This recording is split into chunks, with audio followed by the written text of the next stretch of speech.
next big thing was the 1998 kind of disclosure that how that actually happened, because you did these presentations. I think you did about 5 or 6 of them, didn't you? At one at International UFO Congress and MUFON, which was LA. I think, was that in LA? Was it the MUFON one? The MUFON, yes, was in Burbank, basically LA.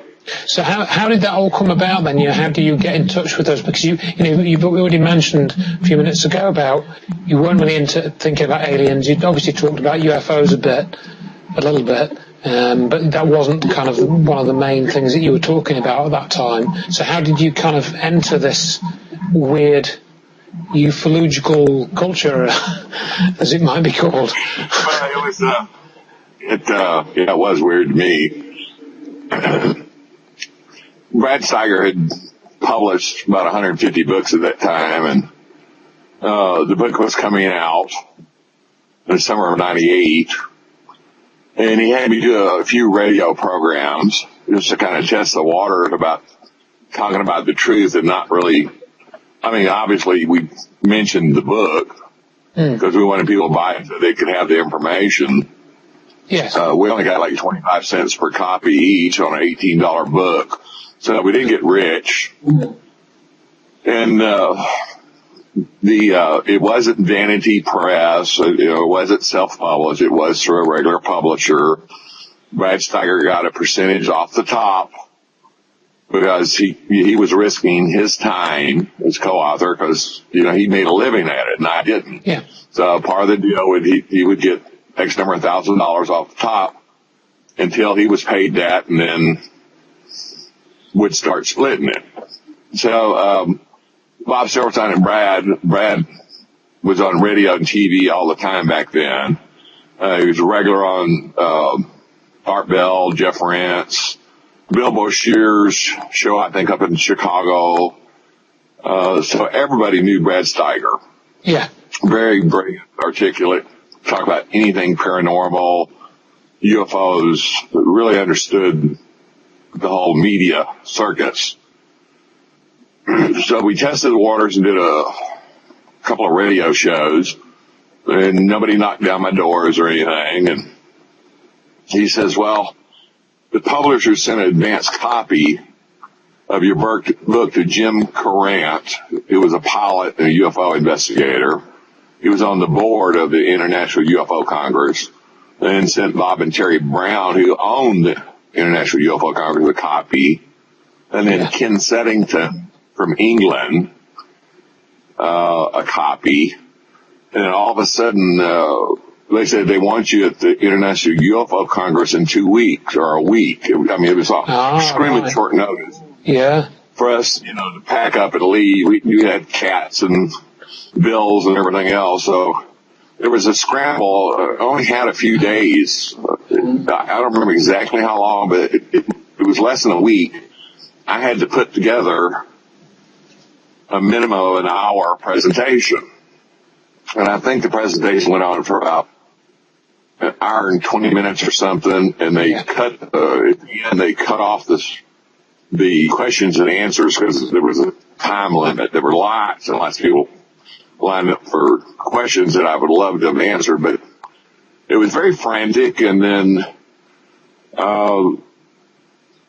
when I was at the IUFOC in 98 and I returned in 99 and gave a second presentation, but in 98 our hotel room was broken into at the casino. I was going to ask you about that, yeah. And Ken Settington and I believe Jim Courant, we were all down at this huge dinner for all the speakers and the staff.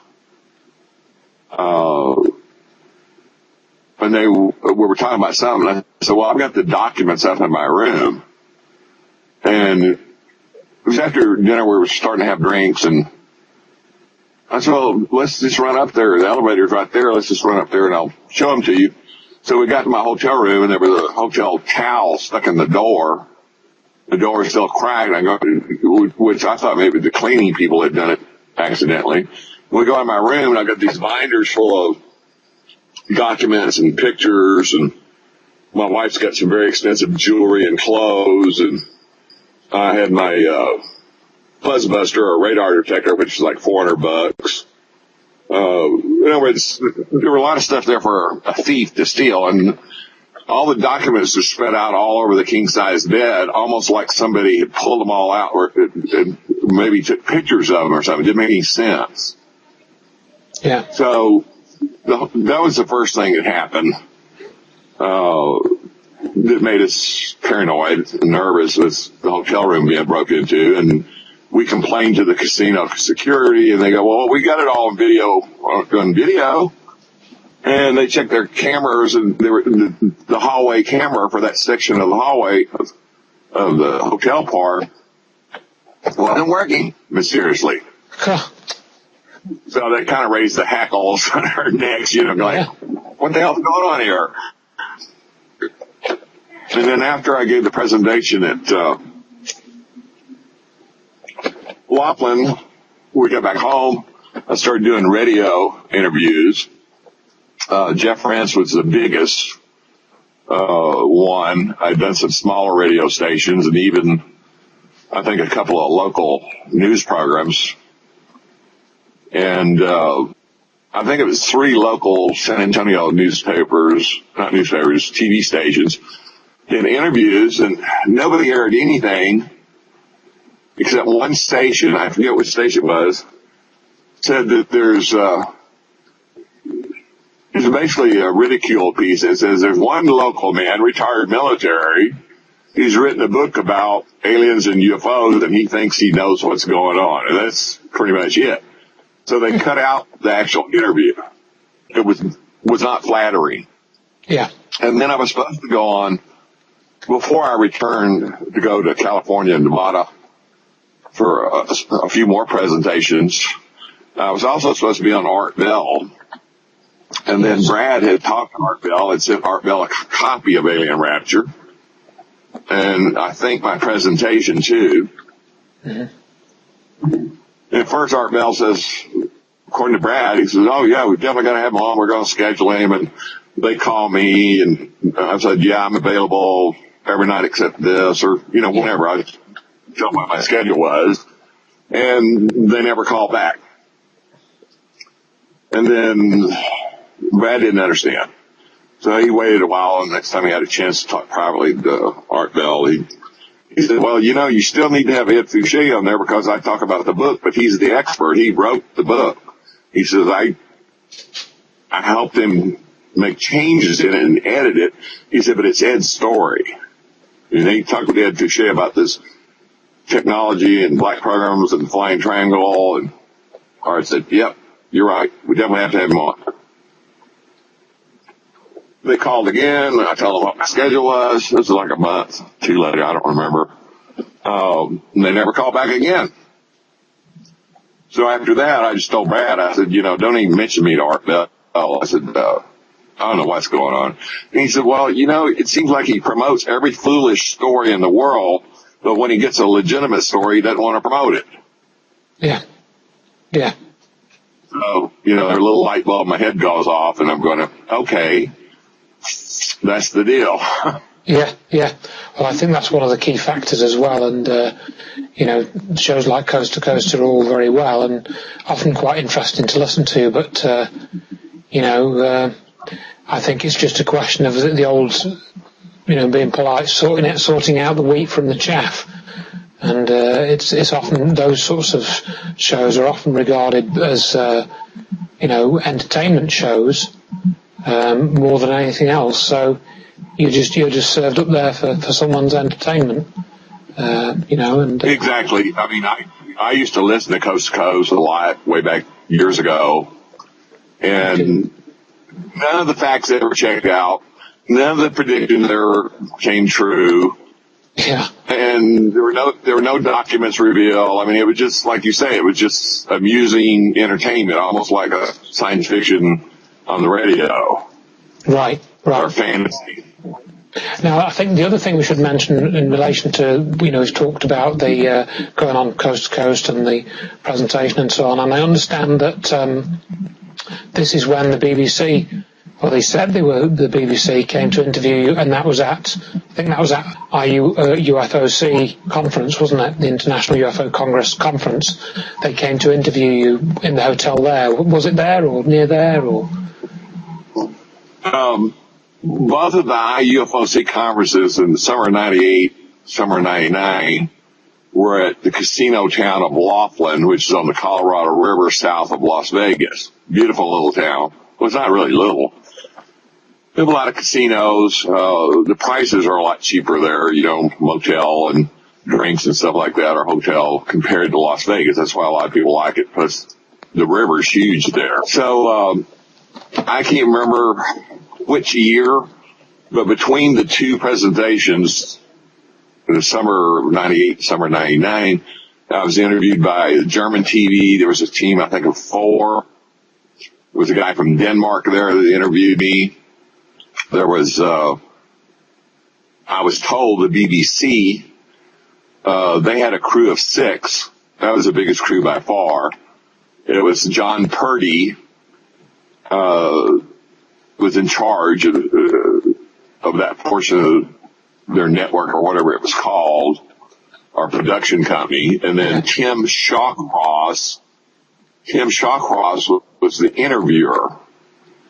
And I didn't find out until later, after they were gone, that they were Channel 4. But the way they talked, it led me to believe that Channel 4 was BBC. Yeah. Which you've explained to me is not really. No. So, and then the other thing that they did, which was a bit weird, was they'd, put cameras on your documents, and your documents had the social security number on, and then that went out on air, didn't they? Actually put that out on air, which caused you quite a big problem, didn't it? Well, in America, your social security number is everything. I mean, you could probably take over somebody's identity. So what happened was I had my original social security number, and then when the people reposted, or actually it was one person, Jeremy Rise from Mansfield, Massachusetts, posted the whole IUFOC presentation over an hour long. He changed the social security number at my request so that people wouldn't have it. But at the same time, I was in the process of getting a new social security number, which takes almost an act of Congress. In fact, I had to get a congressman to help me on it. So I had an original social security number and I have my current one, which nobody knows. So people will say, well, okay, this guy's got 3 social security numbers. Well, I actually only had 2. The third one in question is the one changed by Jeremy Rise on the video. Right. So then, that caused you a bit of a problem at the time. I understood that they actually broadcast this as well on the BBC documentary, that one of these documents was shown there and it had your social yes, it was. Yes, it was. My original social security number, if you actually buy the DVD from the IUFOC, it has my original social security number. The one that Jeremy Rice put up that everybody's copied does not. Has it changed? Yeah. Okay. Now, going back to that team that said they were from the BBC, but it eventually ended up on Channel 4 documentary, however that was, we don't really know. But they interviewed you for a long time, didn't they? And then they used about 3 or 5 minutes or something. Yeah, I was really kind of disappointed because we spent most of the day in the interview process, and I'm sure there were a lot of stuff they couldn't use in 5 or 6 hours of interviewing, but to end up with just, 3 or 4 minutes or whatever it was. And then, they say, well, there's one person that seems to have the answer, and they name me by name and show my documents and a few brief comments, me saying, I'm telling you the truth as I know it, and I believe this to be true. And at the end they go like, but you can't prove it. Almost like discounting what I said. And then somewhere during this, they showed several of my documents. And the one document in question, I had their promise when we were doing the interview. I said, because the guy kept wanting to take photos of everything in the room, which made me nervous. I said, look, guys, I don't want any documents photographed unless I approve it. Well, this guy, every time, of course, they positioned me where my back's facing away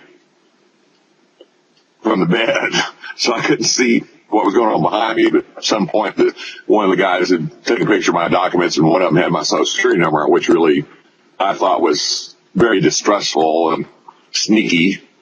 You know, we've already covered quite a lot of ground here, and I think hopefully people will find this information that you've given us, you know, very useful in the way of, you know, kind of showing how some of the military works and some of the procedures that you have to go through and what you're working, the sort of environment you're working under. You know, you've described that, I think, fairly comprehensively. But for example, if you go and watch that Channel 4 documentary, which is 3 hours long, or, you know, it filled 3 hours of TV airtime, I think it's probably 3 times 46 minutes running time. But if you watch it, I mean, they spend like, I don't know, 20 minutes, half an hour with some guy who says he's filmed a UFO in his back garden, you know, and you can clearly see it's just bogus. You know, I think there's one that he filmed that was interesting. And you know, from speaking to you, I think, well, why did they fill half an hour with that nonsense rather than giving you another 20 minutes, half an hour of what you know, with all the documents to prove it? I mean, that just proves that these documentaries are, you know, they're just, again, served up as entertainment. They're not really out to try and discover the truth.